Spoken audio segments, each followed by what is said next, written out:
Versículos del 26 al 29.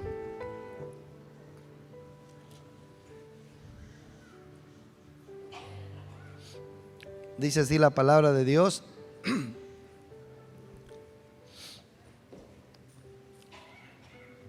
Pues mirad, hermanos, vuestra vocación, que no sois muchos sabios según la carne, ni muchos poderosos, ni muchos nobles, sino que de lo necio del mundo escogió Dios para avergonzar a los sabios, y lo débil del mundo escogió Dios para avergonzar a lo fuerte, y lo vil del mundo y menospreciado escogió Dios, y lo que no es, para deshacer lo que es, a fin de que nadie se jacte en su presencia.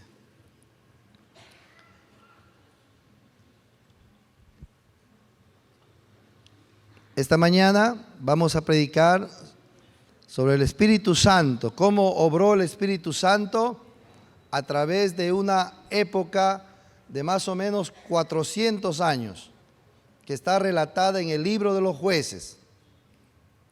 El libro de los jueces es el relato de una historia del pueblo de Israel, quizá la historia más difícil, más precaria, tanto en su aspecto político, en su aspecto de gobernación, como en su aspecto religioso.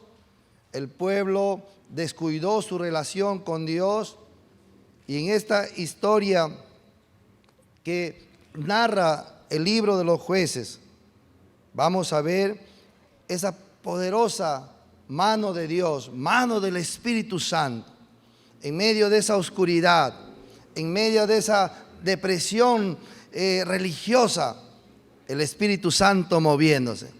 Cuando leí el pasaje y leí el libro en esta semana, me parecía que a mi mente venía ese versículo 2 del primer libro, del primer capítulo de Génesis. Y la tierra estaba desordenada, vacía. Desordenada, vacía.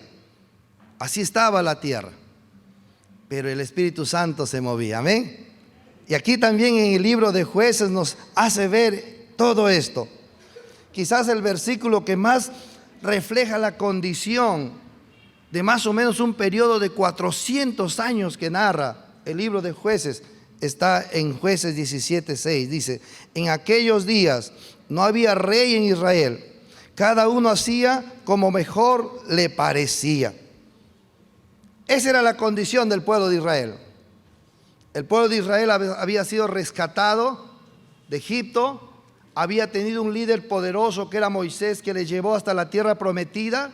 Después de él siguió Josué, que le introdujo a la tierra prometida, y Josué repartió la tierra prometida entre las 12 tribus, de tal manera que ya no se levantó un líder para toda la nación. Y la tierra estaba aprendiendo a hacerse identidad. En todo esto el caos imperó. Pero qué hermoso es ver que en medio de ese caos, en medio de esa oscuridad, Dios muestra su gracia, amén. Muestra su amor, su poder, su luz es reflejada a través de esa oscuridad.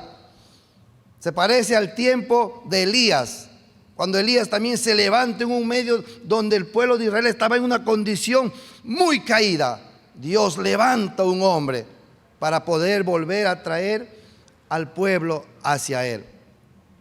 Cuando usted lea Jueces y escuche ahora hablar de juez, no piense que estamos hablando juez como ahora se lo ve, alguien que está sentado en un magistrado y que da normas y juzga según las normas o los decretos de cada país. Esta palabra juez se refiere a caudillo, a libertador. Entonces, de eso vamos a hablar. Y esta mañana vamos a tomar 5 hombres que nos van a reflejar lo que el capítulo, el versículo, el pasaje que hemos leído en esta mañana. Ok. A través de este relato de la vida de estos hombres, vamos a ver lo que Dios escoge. Amén. Yo quisiera que digas al que está a tu lado, Dios te puede escoger. Tú eres escogible para Dios. Amén. El primero de ellos lo encontramos en el capítulo 3 del libro de Jueces. Es Otoniel. Otoniel es el primer juez de Israel. De entre todos los jueces, Otoniel, su mismo nombre representa y significa león de Dios. Su mismo nombre representa fuerza de Jehová. Ese es Otoniel. Este hombre es un hombre que representa arrojo, decisión, un temperamento firme para conquistar.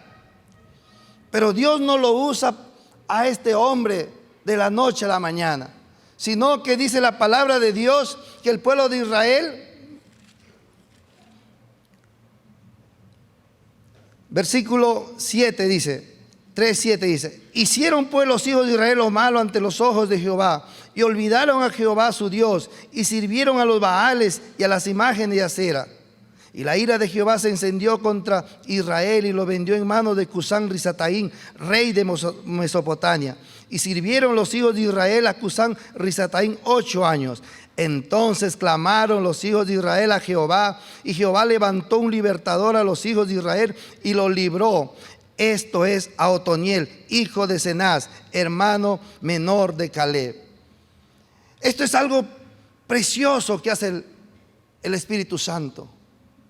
Toma a Otoniel en un momento donde un rey de Mesopotamia, el nombre de este rey, Cusán Risataín, significa doble oscuridad, doble maldad. Pero en ese momento, y era el rey más poderoso de esa zona, pero en ese momento el Espíritu Santo viene y toma a Otoniel y lo levanta, y él levanta una tropa y pelea contra este rey y lo vence. La pregunta es, ¿y por qué toma a este hombre? Porque usted puede decir, porque es león de Judá, porque es poderoso en Dios.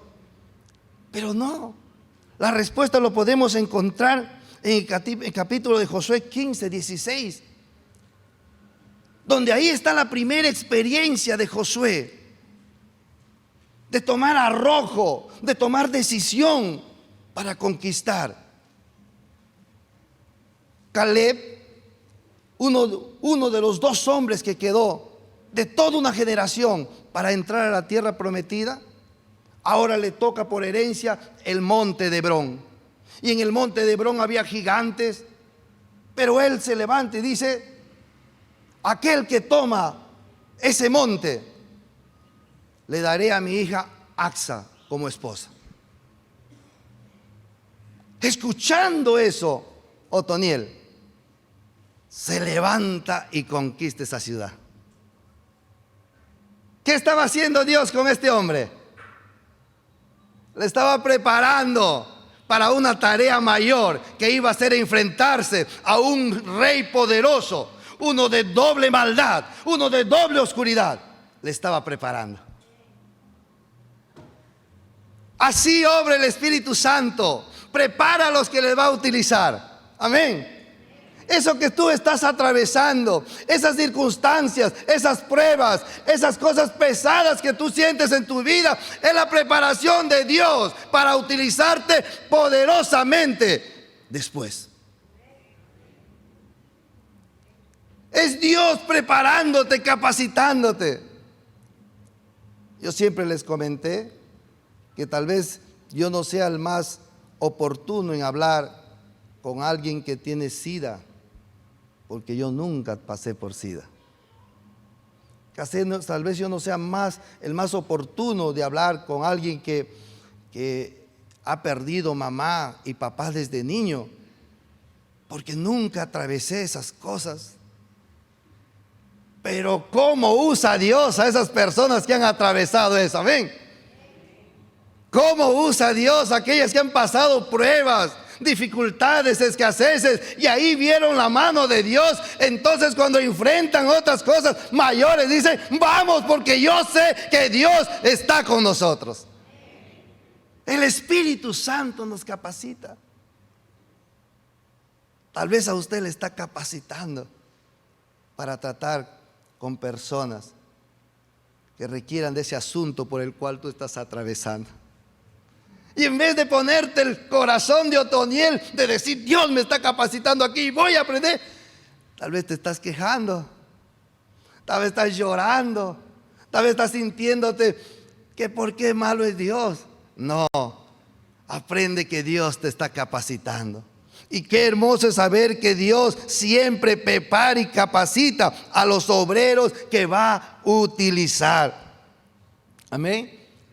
Otro ejemplo de que Dios capacite la viuda de Sarepta. Elías llega hasta la viuda de Sarepta y le dice, dame agua. Y la viuda le da agua y le dice, pero dame también pan. No tengo. Lo único que tengo es un poquito de harina y un poquito de aceite. Y estaba preparándome para poder comer eso único, mi hijo y yo, y de ahí darnos para morir. Pero Elías le dice, no, prepárame a mí primero, porque te aseguro que el pan, que la harina y el aceite no faltará. Y la viuda despierta su pequeña fe y le prepara al profeta primero su pan. Y la harina y el aceite no escaseó. ¿Para qué estaba preparando Dios a esta mujer en esa pequeña fe? Porque iba a venir algo mayor. Se iba a venir la muerte de su hijo. Y en un momento muere el niño. Y ella corre al profeta y le dice, profeta, mira mi hijo. Y el profeta ora y el niño se levanta. ¿Por qué? Porque esta mujer ya fue capacitada en utilizar la fe. Amén. Dios nos está preparando. Dios nos está capacitando. Él está en esa situación quizás muy difícil, que quisieras tú quitarte de encima. Justo es la situación que Dios está usando para capacitarte. Justo es la situación que Dios está diciendo, te estoy preparando porque yo sé para qué te voy a utilizar mañana. Él no se equivoca. Amén. Él no se equivoca en lo que te ha dado, lo que te está pasando. Él sabe que todas las cosas ayudan a bien a los que le aman. Amén. Así, mi querido hermano, mi querido amigo, déjese preparar por el Espíritu Santo a través de estas disciplinas de la vida, a través de estas cosas y pruebas cotidianas de la vida. Déjese preparar. Cuando el Espíritu Santo dé el último retoque de esa preparación, usted se va a dar cuenta que el Espíritu Santo lo va a usar. Y lo va a usar poderosamente. Déjese preparar en esas batallas cotidianas. Déjese llevar por el Espíritu Santo, porque Él le va a llevar más allá de lo que tú sueñas, más allá de lo que tú esperas o lo que tú has pedido. Y eso es lo que pasó con este hombre, Otoniel. El segundo juez, o el segundo cautillo libertador que el Espíritu Santo escoge para su pueblo es Débora. Débora es la primera mujer que el Espíritu Santo le llama al servicio público, al servicio de poder gobernar y ser caudillo de su pueblo. En estos tiempos donde todas las filosofías y el humanismo dice que la palabra de Dios es machista, que la palabra de Dios hace a las mujeres a un lado, Dios nos muestra que años antes de Cristo Él elegía mujer. Él sabía el valor de la mujer. Amén. Él sabía el valor de la mujer y llama a esta mujer y le hace sobresalir en medio de ese pueblo. Le elige para una gran responsabilidad. El nombre de Débora significa abejita, abeja. Oh, mira, algunos estudios dicen que si se muere la abeja, si se desaparece la abeja, el mundo muere. Porque es la abejita quien poliniza. Es la abejita quien lleva una flor, otra flor, una plantita, otra plantita, y las plantas crecen y se reproducen. Tan chiquitita que a veces ni le tomamos en cuenta. Pero Dios sabe lo útil que es y lo lleva a la palestra. Amén. Así hace con Débora. ¿Y cuántos de nosotros, de esas pequeñas Déboras que son las mujeres, hemos bebido esa miel? Amén. ¿Cuántos de nosotros hemos sido levantados por esas palabras preciosas que tienen las mujeres para levantar, para animar? Amén. A veces el varón es tosco y a veces somos retoscos.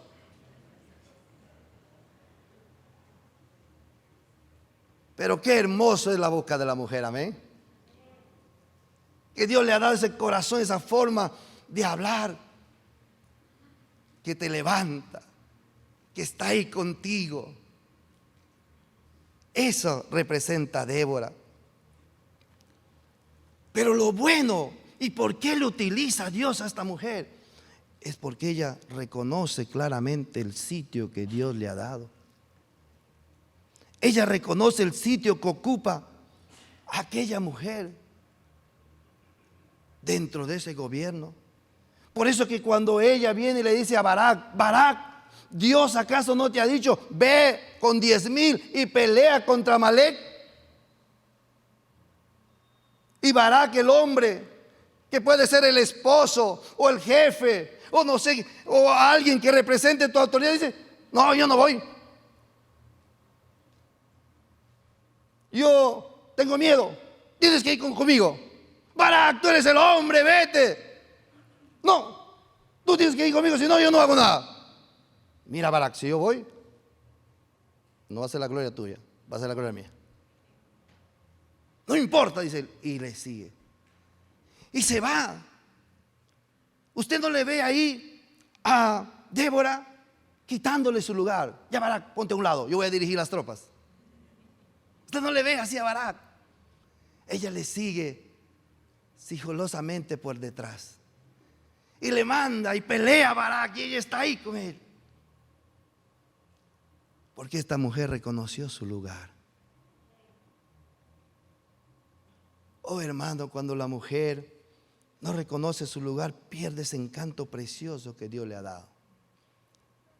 Yo justo en estos días tengo un cambio de jefatura ahí en el hospital y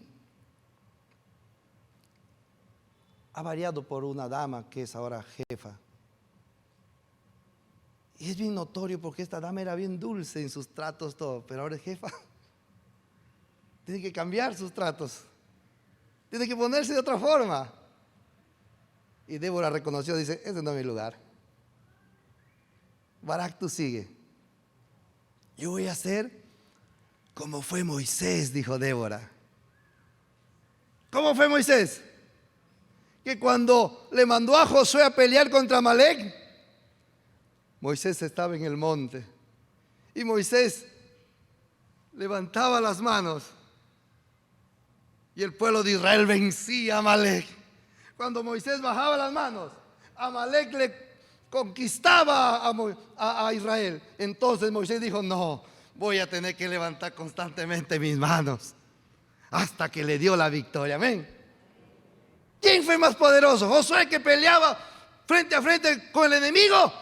¿O detrás Moisés, que levantaba sus manos a Dios para que le dé la victoria? Ay, Israel. Mujer, eso eres tú. Amén. Mujer, ese eres tú. Tú eres aquella que está levantando detrás de tu esposo, de tu trabajo o de la autoridad que tú tienes, levantando tus manos, y por tu oración y por tu súplica Dios está obrando en tu casa, en tu lugar de trabajo. Qué hermoso que esta mujer supo diferenciar, supo entender su lugar y supo reconocer que hay diferencia entre el ministerio del hombre y el ministerio de la mujer. Supo entender que el hombre es cabeza de su hogar. Supo entender que la mujer puede trabajar en todas las ramas de la iglesia, pero Dios no le da la libertad para que gobierne la administración de la casa de Dios. Supo entender esto. Y cada vez que la mujer pierde ese entendimiento, sale de esa modesta posición poderosa. Mira, modesta posición poderosa de ejercer influencia sobre otro. Ella debilita el poder que Dios le ha dado y pierde ese peculiar encanto que tiene. Por eso es que cuando una mujer dirige algo se envejece más rápido. Pero cuando le permite al hombre ocupar ese lugar, la mujer sigue siendo bella. El hombre sigue siendo la cabeza y ella bella. Débora fue la mujer que tuvo la prudencia de pedirle a Barak que ocupara el puesto delantero. Y ella, como Moisés, se quedó atrás, operando modestamente. ¿Amén? ¿Por quién quiere ser reconocido usted, querida mujer? ¿Por Dios o por los hombres? Pues en ese secreto Dios te está mirando. Amén. En ese secreto, donde tal vez nadie te lo reconoce, Él te lo reconocerá y lo hará público. El tercer juez que Dios utiliza, vamos aprendiendo entonces, Dios capacita, el Espíritu Santo capacita. En este libro nos está mostrando que el Espíritu Santo capacita para utilizar a sus obreros. El Espíritu Santo utiliza a personas que saben ocupar su lugar bajo la autoridad, que se sujetan a su autoridad. Tercero, Gedeón. Gedeón es el tercer juez que podemos observar entre la Biblia. Hubieron 15 jueces, pero vamos a hablar solamente de 5. ¿Y por qué hablamos solamente de 5? Porque la Biblia narra más de ellos. Dios le puso más atención a esas vidas. El Espíritu Santo, quien ministró para escribir esas vidas, esas historias, ministró para que se escribiera más de estos hombres. Y uno de los que se escribió más fue Gedeón. ¿Cuántos no han escuchado la historia de Gedeón? Amén. Gedeón y sus 300. Quizás esa película 300 salió inspirada en Gedeón. Este juez fue llamado por Dios también. En un momento crítico, en un momento que Israel estaba siendo atacado, producto de que se había separado de Dios, Dios tiene misericordia de su pueblo y levanta otra vez un caudillo. Y ahora es llamado Gedeón. Capítulo 6, versículo 11 dice así. Y vino el ángel de Jehová y se sentó debajo de la encina que está en Ofra, la cual era de Joás Abiezarrita, y su hijo Gedeón estaba sacudiendo el trigo en el lagar para esconderlo de los madianitas. Y el ángel de Jehová se le apareció y le dijo: Jehová está contigo, varón esforzado y valiente. ¿Cómo se acerca Jehová a este hombre? Jehová está contigo, varón esforzado, valiente. Hermano, Gedeón quizás es el ejemplo de que Dios utiliza lo débil. Gedeón no tenía ni siquiera pensamiento de cómo hacer una guerra. El trabajo que él hacía era de agricultura. Otoniel sí era guerrero. Barak también sabía de guerra. Pero este Gedeón no sabía nada de eso. Pero no solamente no sabía, sino que no tenía un espíritu arrojado, valiente, sino temeroso, que estaba escondido, temeroso de que venga el enemigo. Y ahí el Señor se sienta cerca a él y le dice a través del Espíritu Santo: Jehová está contigo, varón esforzado y valiente. Jehová está contigo. Qué hermoso el ánimo que Dios da a este hombre. Tal vez usted también tenga miedo de levantar su célula, tenga miedo de dirigir una lección en su célula. Tal vez su líder celular le ha dicho: mañana, la próxima semana te toca a ti dirigir, y te llenas de temores. ¿Y qué voy a hacer, pastor? No puedo. Siga haciéndole usted. Esta mañana el Señor te dice: Jehová está contigo, mujer, varón, esforzada y valiente. Señor, pero si soy esforzada y valiente, ¿dónde estás tú? Que nos contaron que tú libertas, que tú sacaste a tu pueblo, ¿dónde estás tú? Y el Señor le dice: ve con tu fuerza. En otra versión dice: hazlo con toda tu fuerza. Y qué hermoso es la respuesta de este hombre. Señor, ¿con qué fuerza? Mi familia es la más pequeña de todas las familias de la tribu. Mi tribu es de Manasés, ni siquiera es directo de Jacob. Yo soy nieto de Jacob en mi tribu. Y de mi familia, ni siquiera soy el primogénito, el que tendría que llevar autoridad. Soy el más pequeño. Y usted me dice que vaya a pelear. Y Jehová le responde: yo iré contigo y te daré victoria. Amén. Y ese hombre cree esa palabra de Dios: yo iré contigo. Este hombre cree esa hermosa palabra de Dios, ese llamado. E inmediatamente le hace una ofrenda a Dios.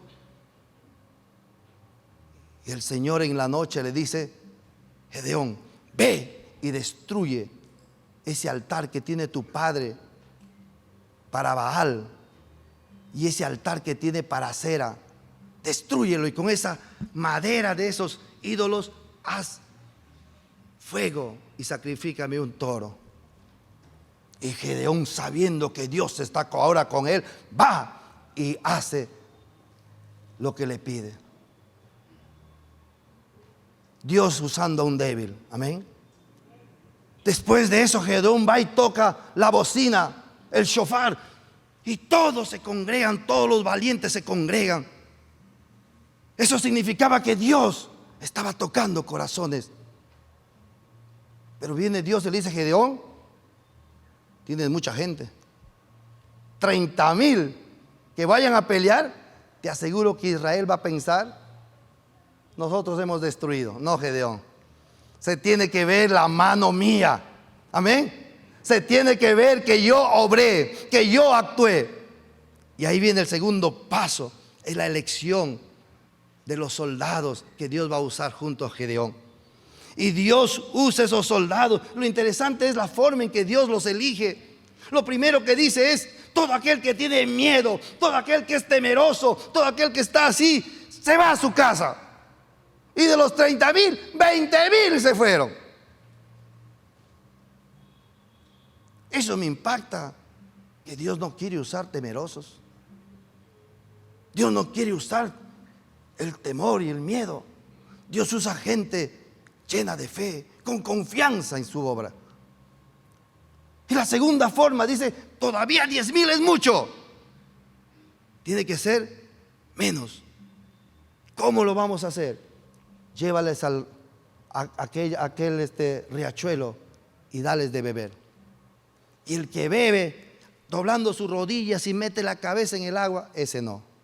Pero aquel que bebe sacando con su mano y mirando y observando, ese sí. Y de esos quedan 300. ¿Qué es lo que buscaba Dios? Hombres sin temor, pero también hombres prudentes. Hombres que prevengan las cosas, que vean lo que se viene y digan: no, cuidado con esto. Eso estaba buscando, y de eso salieron 300 hombres. Y con 300 hombres Dios hace la guerra a Amalek y lo destruye. ¿Por qué? Porque Dios quiere mostrar que llama al débil. Porque la pelea no es del débil, la pelea es de Dios. Amén. La pelea no es tuya, la pelea es de Dios. Y Dios quiere llamarte y usarte y levantarte de tu debilidad. Cuando Él toma a un débil, no le deja débil, le vuelve fuerte. Amén. Cuando Él toma a alguien no apto, le capacita. Esa es la forma de actuar de nuestro Dios. Dios utiliza en un hombre que está decidido a creerle y a rendir su voluntad. Las armas que usa son más sorprendentes. ¿Quién se va contra millares de soldados llevando ni siquiera una espada? Lo que llevaron era una trompeta, un cántaro y una antorcha. Así se fueron los 300. Nadie usó una espada. ¿Quién se anima a ir a una guerra así? Solamente algún débil que dice: Señor, yo no lo voy a hacer, pero tú sí. Amén. Señor, esto es loco. Señor, esto es loco. No sé, pero tú eres el que me manda y tú sabrás lo que tienes que hacer. Amén. Y Dios obra. Esas trompetas representaban la palabra de Dios. Amén. Los cristianos tenemos la poderosa palabra de Dios que debemos proclamarla. Esos cántaros que se quebraron representan las vasijas rotas de una vida rendida a Cristo. Rendirse a Cristo es quebrar nuestro corazón, hermanos queridos. ¿Por qué soportar algo que nos hiere, que nos lastima? Pero soportar, porque en ese soporte es donde Dios pule nuestra alma, limpia nuestro corazón. Y las antorchas ardiendo es señal del Espíritu Santo. Así que frente al más pequeño y humilde y escaso siervo de Dios, pero lleno del Espíritu Santo y puesto sus pies en la palabra de Dios, no hay enemigo que le pueda enfrentar. Amén. No hay enemigo. El cuarto hombre que elige es Jefté. Y esto es para que el Espíritu Santo nos diga que Dios usa los despreciados. La historia de Jefté en el capítulo 11 dice: Jefté Galaíta era esforzado y valeroso. Qué hermoso, amén. Pero ahí está la marca de Jefté. Era hijo de una ramera. Era de un origen deshonroso. Era de un lugar que todos no apreciaban. Pero no solamente era así Jefté, sino que sus hermanos, sus medios hermanos, lo despreciaron y lo echaron fuera. Pero no solamente eso, sino que desechado y enviado afuera, él fue a vivir con pura gente ociosa, con puro malandrín, con pura gente que no tenía virtudes. Pero ahí Dios encuentra a Jefté. Amén. Hermano, con esto Dios nos está diciendo que no importa tu origen, que no importa cómo y dónde has nacido o con quién has estado juntos en tu vida, pero Dios, si tiene un propósito contigo, te va a utilizar. Dios te va a usar. Y que tú no te estés despreciando diciendo: yo soy de esto, Dios no. No. Jefté, la vida de Jefté, el Espíritu Santo a través de Jefté nos ayuda a entender que Él utiliza las cosas que nosotros desechamos. ¿Cuántos de aquí tal vez son hijos desechados? Tal vez en estos tiempos te has enterado que has sido un hijo que tu papá y tu mamá no querían. Tal vez eres un hombre desechado por tu trabajo, por tu empleo, te han llegado a decir: no vale ni un centavo para mí. Pues Dios utiliza a esos hombres. A Él le gusta, le agrada emplear cosas que el hombre desecha. Con razón se dice de Cristo que Él fue la piedra que los edificadores desecharon. Él lo puso como piedra angular. Amén. Fue Isaac quien fue usado por Dios y no Ismael, que fue el primogénito. Fue Jacob el favorito para Dios y no Esaú. Fue José el odiado, el vendido, usado por Dios. Y fue David, ese pastorcito que ni le tenían en cuenta, a quien Dios dijo: este es un hombre conforme a mi corazón. De eso es lo que Dios está diciendo. El Señor sigue empleando en este tiempo cosas que el hombre desecha. Y querido hermano, cuanto más la gente te estigmatiza y te desprecia, quizás tú tienes que ver que más Dios está diciendo: te voy a usar. Te voy a usar. ¡Qué feo cantas! ¿Qué es esto? Y estás ahí: no tengo nada, Señor, no. Y Dios dice: te voy a usar. Te voy a usar. Me agrada utilizar a lo que los demás desechan. Amén. Me agrada utilizarle. El Señor emplea eso. No nos rebajemos nuestras normas o principios con el objeto de complacer a los hombres. Si Dios está contigo, que eso te baste. Amén. Jefté, ese hombre. ¿Sabe qué me impacta de Jefté? Y con esto estamos terminando. Me impacta de Jefté que era un hombre, dice, hijo de una ramera, que vivió entre los ociosos. Pero cuando le llevan para que se haga caudillo para pelear contra los amalecitas y los moabitas, él le manda una carta al rey de Moab. Le dice: ¿por qué peleas con nosotros? A mí me impacta eso. Un hombre que vivía con ociosos, educado para poder hacer eso. Eso me golpeó. Dios, Señor. Y muchos de nosotros somos muy educados en la universidad y no sabemos hacer esas paces. Y él escribe así. Pero no solamente eso, sino cuando Moab le dice: ustedes me han quitado la tierra que me pertenecía. Jefté se resume todo el libro de Éxodo, de Números y de Deuteronomios. Me impacta este hombre.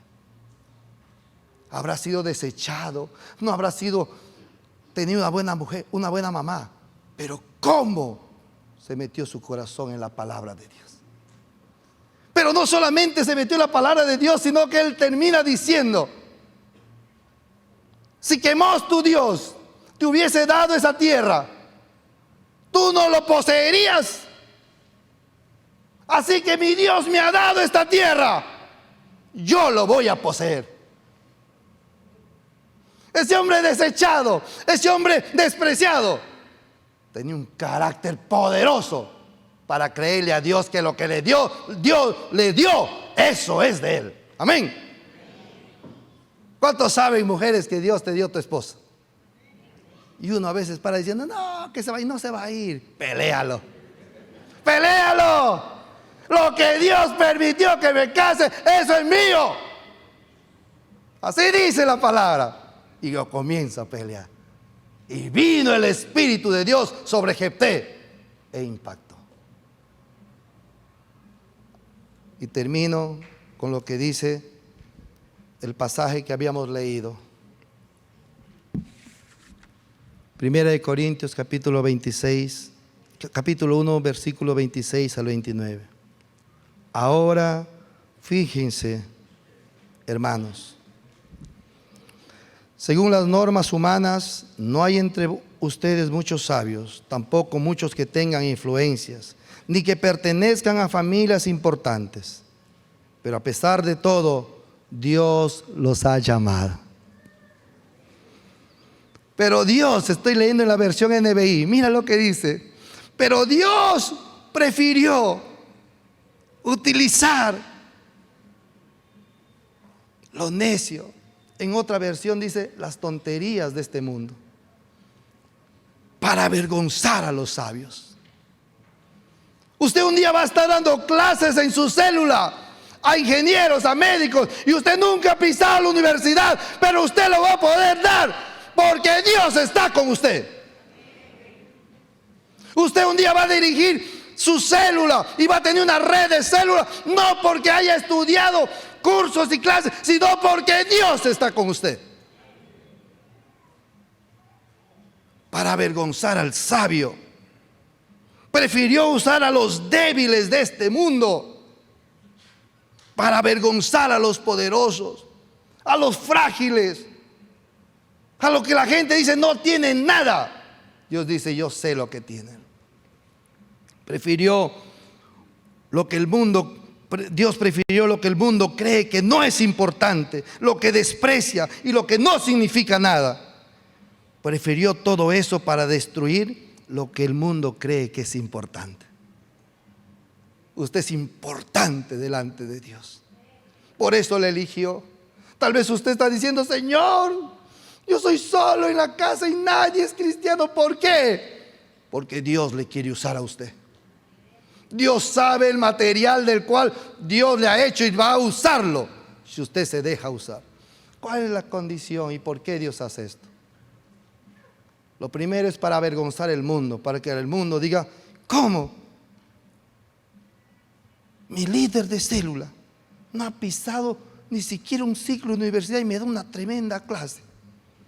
Y yo, siendo ingeniero y doctor con muchas cosas, no le entiendo a la Biblia. ¿Qué tiene esa mujer? ¿Qué tiene ese hombre?